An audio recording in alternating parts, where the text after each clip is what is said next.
Hey everybody, it's Jason Blaha here, and I had a viewer kind of post a question or a point he made. He says, I'm trying to be unbiased here, but you're talking about full range of motion being important for strength and development and everything, but look how many pro bodybuilders do constant tension. They just work the middle of a rep, they skip the top and the bottom. How do you explain that? I mean, they're massive, they're the biggest, most muscular people in the world. Surely the training must have something to do with it. So let me put on my +5 hat of weaponsmithing, work on skilling up my crafting a little bit, and let's talk about this.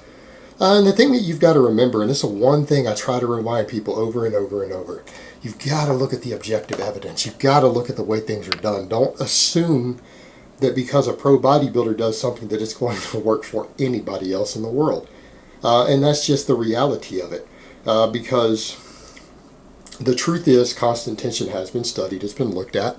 And there are plenty of experts even who are bodybuilders who have PhDs in the field, like Dr. Mike Israetel. I saw him talk about it a while back. He says he's never seen one shred of evidence that constant tension will put a single drop more muscle on you than doing full range of motion reps with pauses. Right? That's his professional opinion. He's a competitive bodybuilder. The guy's big. He's a professor of exercise science. And that's his opinion. He says there's no reason to believe it at all. There's nothing. There is no evidence. There's nothing that he can find anywhere that would even suggest it is superior. So the way you've got to look at that, you've got to say, well, but how do you explain these pro bodybuilders doing it? It became a trend. That's it. What you have to remember, most pro bodybuilders are reasonably genetically gifted. Right? They're reasonably genetically gifted at gaining muscle. Is that a fair statement? All of them use doses of anabolic drugs that most people would be afraid to use. All right. What do we know about studies on anabolic drugs? They put more muscle on you than lifting weights do. That's not subject to debate. People who do not work out gain muscle faster on moderate amounts of these substances in lab studies who don't exercise at all than people who are lifting weights. In fact, we've got multiple studies done now to where they had people with at least a year of training experience quit the gym and quit lifting. They were told not to lift at all in the study. They all gained muscle. They gained muscle faster than the people who were lifting weights in the other group. See the problem there? At a certain point, I'm not saying that the training doesn't help, but at a certain point when you consider that you have studies like that are done on 600 milligrams. 600 milligrams. We got pro bodybuilders. The smallest doses I've ever heard of pros really when they're talking with each other using, some guys claim to use as little as 2 grams a week. You see plenty of bodybuilders coming up behind Rich Piana who is using 4.5 grams plus HGH and IGF-1 and all sorts of other stuff with it. All right, 4,500 milligrams versus 600 in these studies. And there were people saying, well, that's actually fairly conservative by modern bodybuilding standards. Okay, I want you to put that in perspective. People on these studies were gaining 18 pounds of muscle, confirmed with DEXA scan, so it's not water weight. 18 pounds of muscle on 600 milligrams after they quit lifting. They stopped lifting. These are guys who had already been lifting. All of their bench press and leg press strength went up and they gained 18 pounds of muscle without touching a weight for 20 weeks. Do you think guys who are using 4, 5, 10 times that amount, do you think they're probably going to be able to gain muscle no matter what they do? Do you really think that any training method that they stumble across is really going to matter that much? I don't think that it would. It doesn't matter that much. And I'm not saying it doesn't matter. What I'm saying is that it's a very small part of the equation. You know what? The way most pro bodybuilders choose to train probably only accounts for about 4 or 5 pounds of difference in their muscle. That's it. Their genetics and the drugs are easily 80 to 90% of the muscle that they gain. Their training accounts for, at most, I bet 10%, maybe 10%. Not saying it doesn't matter, it just doesn't matter a lot. So when you're in that environment, you have people using quantities of drugs that people would get big on, even if they didn't lift weights, as long as they ate enough food to grow.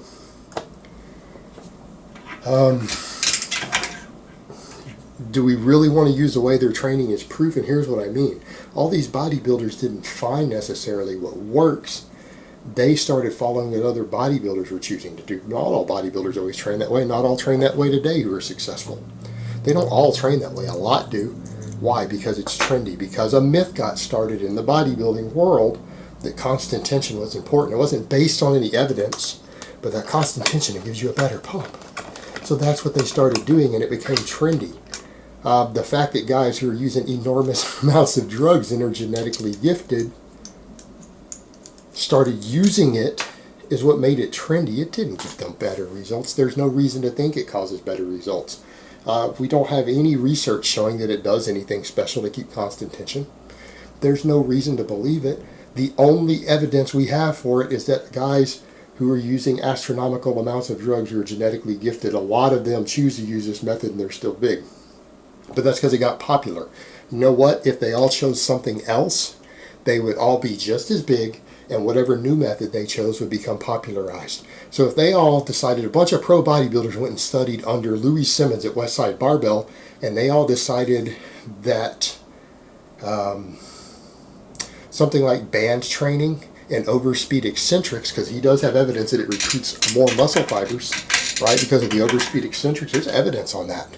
So if they go studied under Louis Simmons and he told all of them that, and they all started doing dynamic effort work with bands for overspeed eccentrics, and that got really popular in pro bodybuilding, I bet you they would all be the same size, and then everyone would start imitating them, saying, well, the pro bodybuilders do it, so it must work. You see how that works? You see the problem with that idea? It's a case of monkey see, monkey do. Anything these guys do that at least recruits muscle fibers is going to work. They're on tons of drugs. They're on tons of food.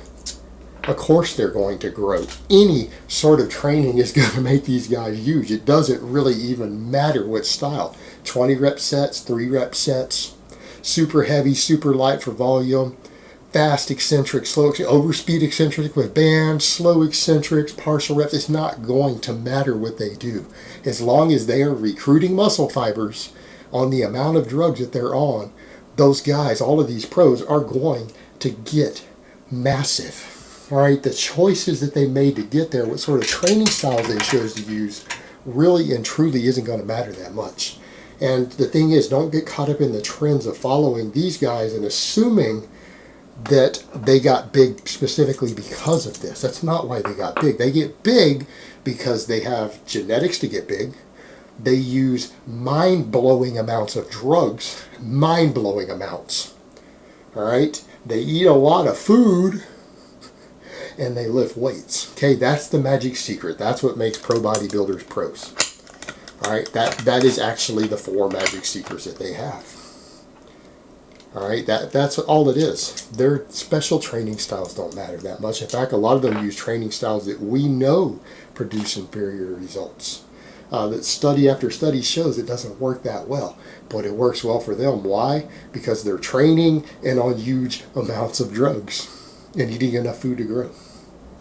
They're going to get big irrespective of how they train. They could actually choose weaker training methods that don't work as well and still get massive. Still going to be massive. That doesn't mean they know a lot about training. It doesn't mean that what they're doing is going to carry over to someone who's completely clean. Doesn't mean it's going to carry over and work well for guys who use very, very modest amounts of these substances. Doesn't mean they're going to get the same results. They aren't going to get the same results. People just don't seem to want to grasp that fact that a big part of what they do, biggest secret to their success is the drugs and their genetics. The way that they specifically choose to do things, it doesn't matter that much. And you want proof? Look how many guys do different stuff and are just as successful. Go look at the way some of these guys train, and some of them train in methods that are so dramatically different from the rest that you would expect them to have dramatically different results, and they'll still be roughly the same size as a guy using a different method. Okay? They even use different diets. They all still get equally shredded. Does that mean that you should pick the sort of diet that one of them does and say, because he does it, it must work? But someone else does a dramatically different diet, they're just as big and just as shredded. At their contest, was the diet really the secret? They did something that sometimes is almost a total opposite of each other. Some of these guys do ketogenic diets to get ripped. Some of them do ultra high carb diets to get ripped. The exact opposite end of the spectrum. So which one is right? You can't tell based upon that anecdote. That's not enough information. So just because it's working for some pro bodybuilder doesn't mean that that specifically had anything to do with his success. It's just one big thing in the equation. And probably at the end of the day, it's probably a lesser thing. The reality is partial training like that doesn't benefit you as much as you think. You recruit less muscle fibers, you develop less overall strength. It is going to impact you negatively in certain athletic endeavors. It will actually be harmful to you. Train with partials like that and go test your punching strength. You're going to find, if you only train with those sort of partials, you're going to find the lockout on your punch might be weaker than you think it is. You don't have as much energy at the end as you think you should, as someone who trains to be stronger there. I mean, so this one example of many. The sports carryover and the athletic carryover might not be as good as you think it is. Because it doesn't. You really, ideally, for any sort of athleticism, you want to be strong at every joint angle that's a normal, healthy joint angle for you. You don't want to have weak links in your range of motion, whether it's at the start or at the end. All right, guys, but that's really all I have to say on that today. I hope it's been informative, and I will talk to you guys next time.